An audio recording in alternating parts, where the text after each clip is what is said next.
Do you think the Rangers coughing up the division lead in the last series was just an elaborate plan to play 4 games on the road here? If you're going to say a theory like that, you have to put it on. Do you think the Rangers coughing up the division lead? Hi, I'm Weston. I love talking about the Astros, and I'm here to talk about Game 7 of the American League Championship Series, where the Astros lose 11-4? 11-4. I'm pretty positive it was 11-4. To the Texas Rangers, who go on to win the pennant. They win the pennant in our house. Another team to win it in our house. They join such teams as the Red Sox in 2018, the Nationals in 2019, the Braves in 2021, and now these Nationals to win, or these Rangers to do it. And also, if you really want to go back and throw in just other, World Series and crippling losses, you can also throw the 05 World Series in there. The Astros, side note, isn't it fascinating that the Astros were a part of probably the most competitive, exciting, and stimulating World Series sweep in history, right? Where it's, they lose in 4 games to the White Sox, but by God, every game in that series was a classic. And then in 2019 and this year, the Astros partake in 2 7-game series in LCS or World Series that are just so technically competitive because there's a Game 7, but just miserable watches every single time. There was one competitive game in this 7-game series. Weston, what about Game 1 and 2? They never, for even nary a pitch, did Game 1 or 2 really feel that competitive as a series against the Rangers. They all felt like massacres. There was one game where you seemed like you actually, it was a good back and forth bout, and it was Game 5 that you miraculously won. And it woke up the beast. It woke up the beast, guys. Don't worry, it woke up the beast. Surely the beast will be awoken by Game 8 and 9. Wait, there isn't a Game 8 and 9? Crap! Legitimately, how is it possible that your starting pitcher got shelled for 3 runs in the first inning, and it's not even the worst start to a home playoff game this series? How is that physically possible? How is a 4-run output in a Game 7 the best offensive show you put on at home in a playoff series? Comment below. I would like to know, genuinely, when did you know it was over? Did you lose hope after the first inning when it was just 3-0 heading into the bottom half? Did the 4-1 blow kill you, or did you hold out hope to the 8-2 game, the 8-2 point? Or are you one of those unicorns of an individual who somehow into the 6th inning was like, it's only 6 runs, and still had hope until it was 10-2? Are you one of those guys? That must be nice. I think for me, honestly, it was the thought really creeped in when it was 3-0. That was when I was like, this might already be kind of over. I think I somehow held out hope till it was 8-2. I think that's when I genuinely gave up and was just like, yeah, all right. What are we doing for 2024? And we'll talk about that. Maybe not so much in this video, but we'll talk about that. How is it possible? How is it possible that for a second time, the Astros proceeded to be involved with a series where the road team won all 7 games? Like, you know how many hundreds of playoff series there have been in the sport's history? Like, they started doing the World Series in, 1907-ish? There's been well over 200 playoff series. Close to 250, right? There's got to be close to that. There's been so many. And in history, there have only been two 7-game series in which the road team goes and wins all 7.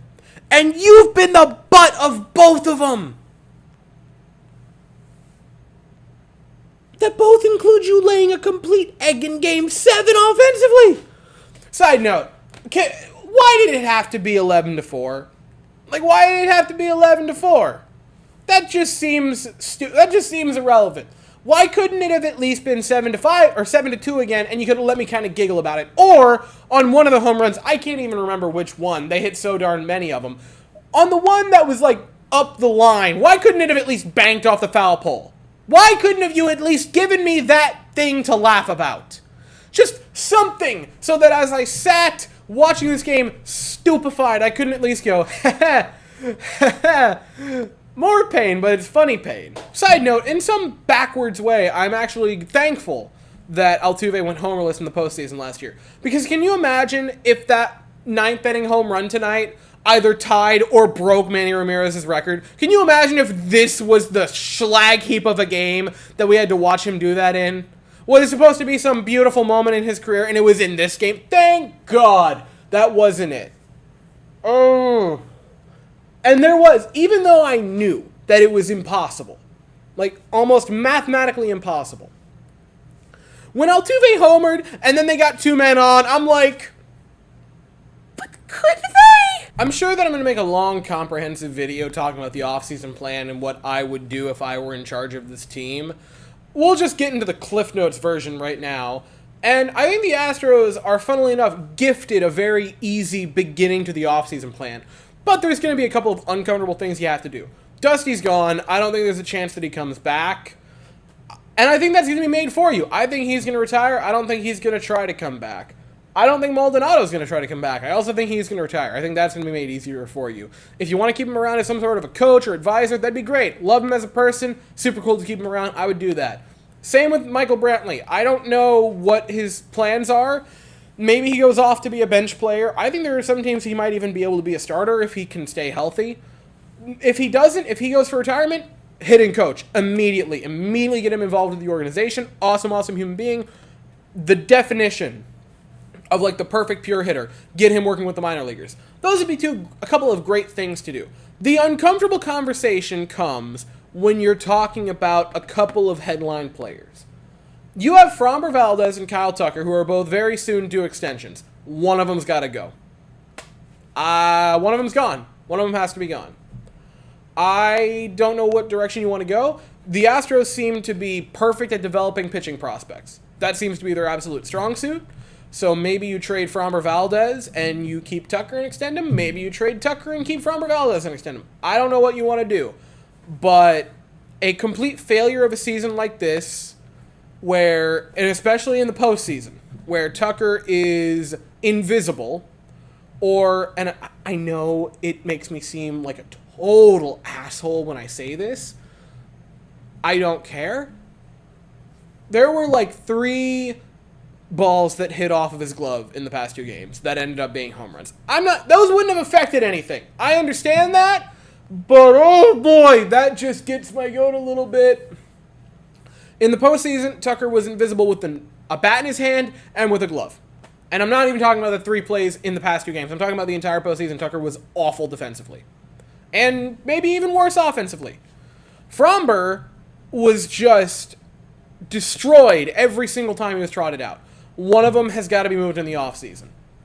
You make it clear to a lot of people on this team, and you have to now, because they played this entire season too laxed, too comfortable, the party stays around, and it's just going to be great forever. You've got to show them that there are consequences for actions. This season, they seemed so checked out. They seemed like they didn't care in June, when they were still like a game back of the division. And yeah, they went on to win the division. That's cool. They seemed checked out in June. They won the division as a miracle in the last week of the season because the Rangers couldn't win a game to save their lives, and you somehow magically went on a run to go face the imploding Mariners and the possibly pennant-winning Diamondbacks. Super cool for them, by the way. I'd love to see whoever wins that series. I'd be happy to see the Phillies go back to another series, or the Diamondbacks. That'd be super cool. Either way, Rangers enjoy losing in 5. But that's not even here. I can't even make fun of them. I shouldn't even make fun of them. I'm being ridiculous. You've got to make one of those guys move. One of them has got to be moved on from. And you trade assets to go get Verlander. You trade assets to go get Kendall Graveman. You need to replenish the farm a little bit. I'm not simply saying trade them to make a point. It's to make a point and to go get assets to keep this party rolling. Because I say all that I say of guys that you need to move on from. I say that this season was a total disaster and a train wreck, and I maintain that it was. I'm not sure they should have made the postseason. Once they got there, they somehow were able to go to the 7th game. They were 1 game away from a pennant, and we're talking about this like it's DEFCON 5. This is a really, really, really good baseball team. At its core. Strip it down. They didn't play like it this season, right? Because I watched this team this season, and I realized as I talked with Solo, and if you don't know who Solo is, you gotta go look up Solo Thought Sports, or Solo Talk Sports. Great guy, love talking with him. But I look at this team on paper, and I go, how did they only win 90 games? And then you watch this team during the regular season, and you go, oh my god, how did they manage to win 90 games?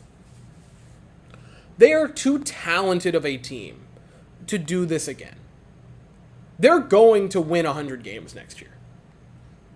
I can say that before knowing a single move of the offseason, that they're going to win 100 games.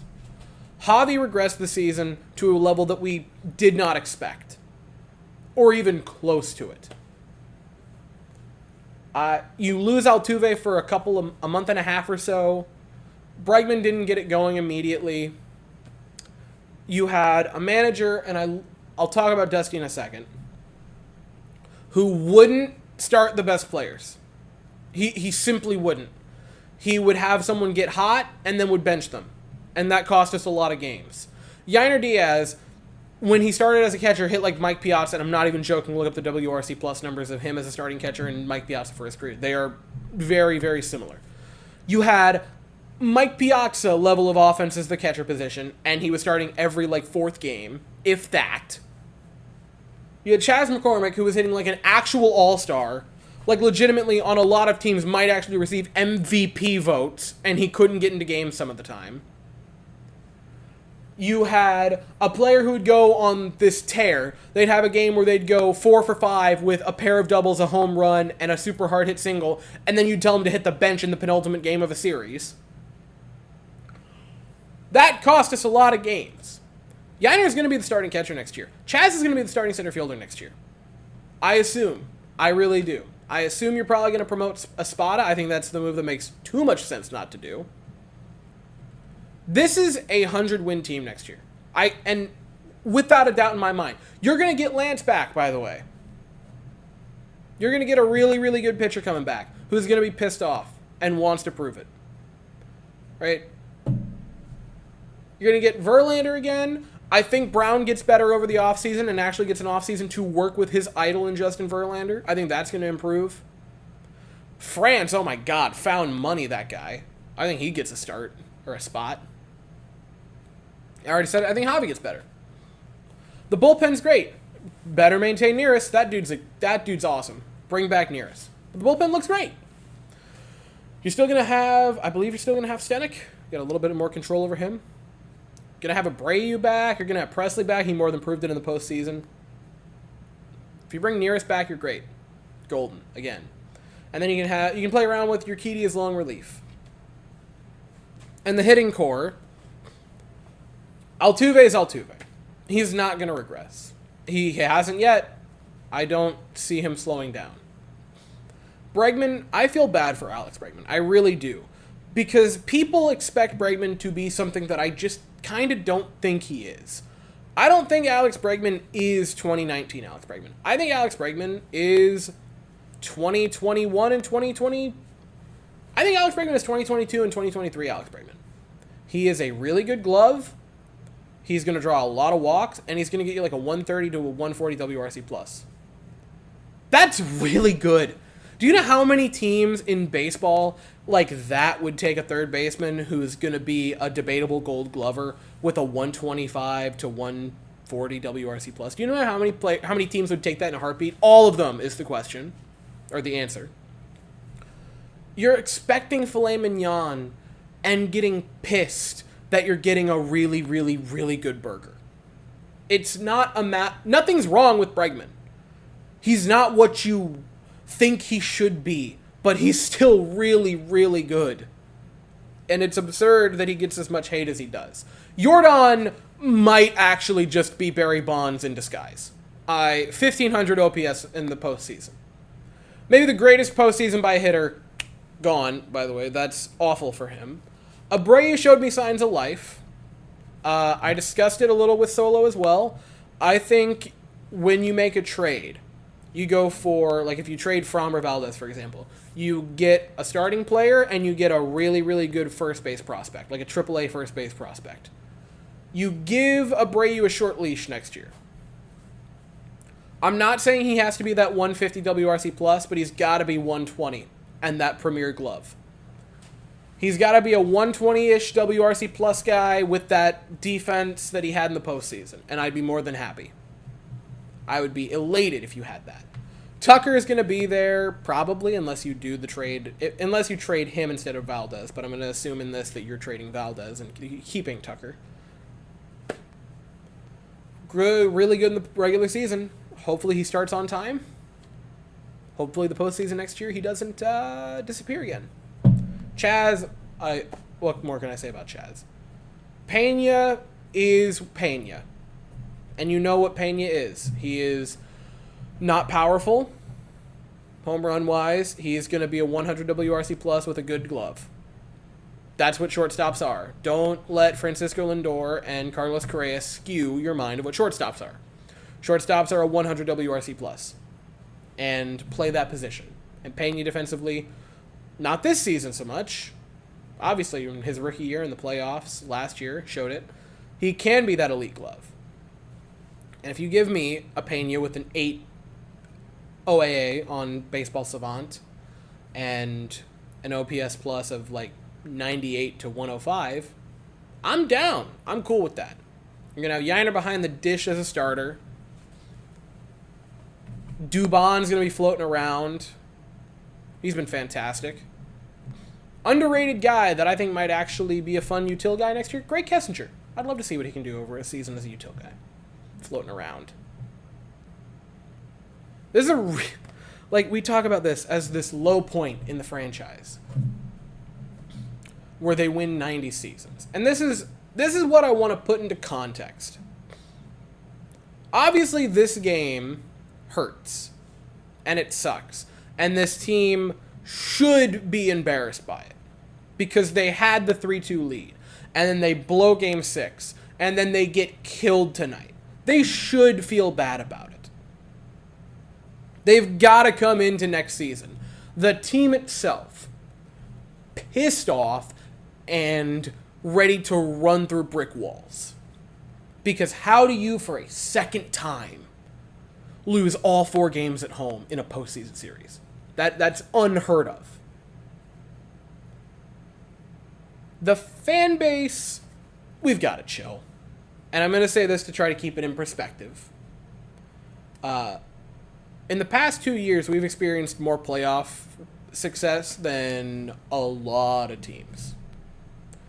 In 2 years, we have had more success than the Rangers have in their history, than the Mariners have in their history, than the A's have in this century, and the Angels have in this century. And it's been in 2 years. Like, keep it in context. And don't get too doom and gloom about it, because this is still a very good baseball team going forward. But right now, this was a colossal failure of a season where you had, even with the injuries, so much talent, and it just either didn't show up or was mismanaged when it did. And it leaves you here. I assume this is probably where Dusty retires, and I'll probably save a lot longer of a video for when Dusty does retire, and I'll just make it brief now, because I assume he's probably gone. I love Dusty. I love him as a person. I could listen to Dusty Baker talk for hours. I know that some people will try to will die on the hill that Dusty had a very easy go of it last postseason. I still think Dusty managed a phenomenal postseason last year. I think it's one of the best postseasons that he had to manage, that has been managed. I think he stole you 2 games in that Mariner series. I think he made some really good calls in the World Series. I think he was a massive piece as to why you won that against the Phillies last year. He's a big reason why you have a ring. And while I can sit here and say I disagree with a lot of what Dusty did this season, and there were times where I thought, we've got to move on. I started thinking that early this season. I've disagreed with him a lot. I'm eternally grateful for what Dusty Baker did for this franchise, because he didn't have to do it. I understand that they were good, and it's, of course he would want to. It's a good team, and he has a chance to win a ring. We didn't know what this team was going to look like post-scandal. We had no idea. And the first season that he gets here, they're below 500 and somehow managed to fumble their way into a playoff spot. He could have been done after that and said, you know what, I'm just not here for it. But he didn't. He stood in 2021 and got his teeth kicked in and handled it like a consummate professional. And he was there for the guys. We knew going into it that this team was good enough to win those games, that they were a good team. They didn't need a manager to come in to, see a team that's going to win about 80 games, and so you go get a really good manager who's going to steal you 15 extras.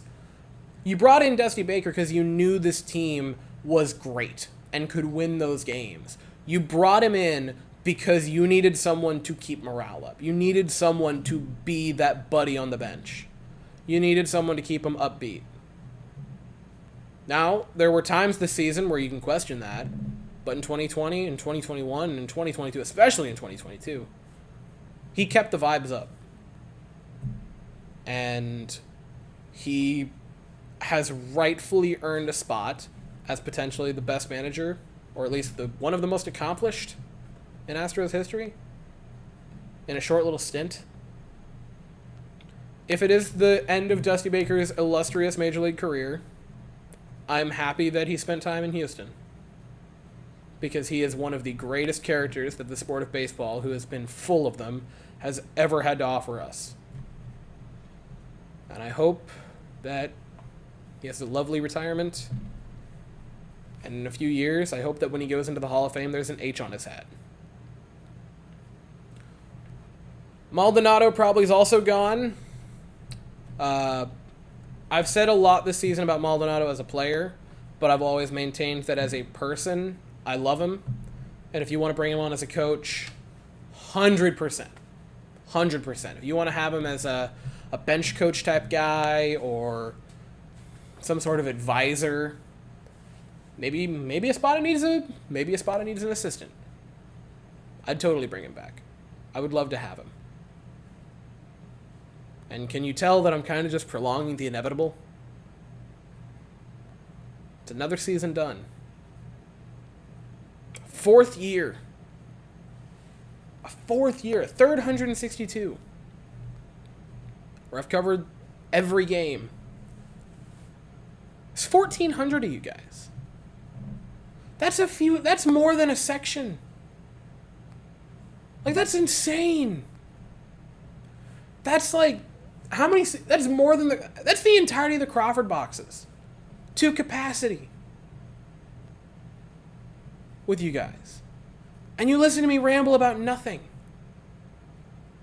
Like, you come in here to watch me put on a stupid tinfoil hat that I made on a whim in my kitchen, in a black t-shirt, screaming to myself.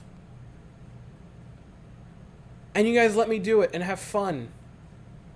And give me a sounding board. And interact. And I'm just so eternally grateful that I get to do this. And it sucks that it's done. I wanted to do 5 more wins than we did.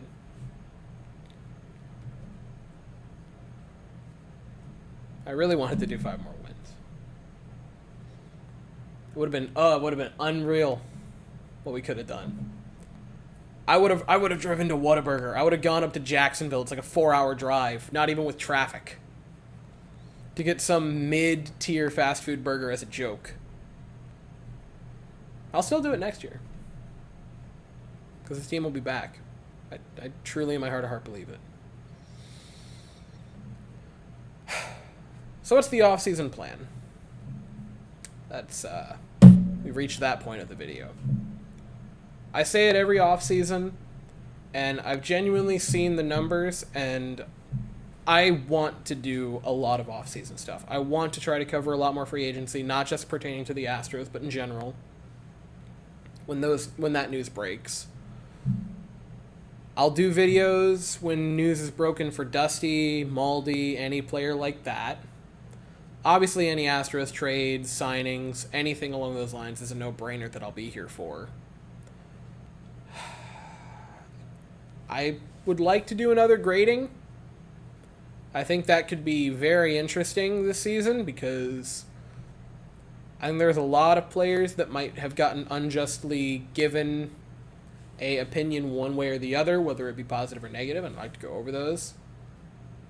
I'd like to do a lot in the offseason because it feels naked to just do no baseball content from now, which is, October 24th, it's after midnight where I'm at, till probably March or April. I'd like to go that long is just, it's too long for anyone to go without baseball. I can't subject you guys to that. That would be downright just mean. So I want to be active during the off season, but I think that's all I have. So, thank you all from the bottom of my heart for coming out for a 4th season of my Talkin' Astros videos. I don't even know what to call these anymore. My Astros recaps, reactions, the vibe chats, every single last one of the 1,400. Until Game 1, thank you all so very much for watching. I hope you all have the best possible day. And as always, go Astros.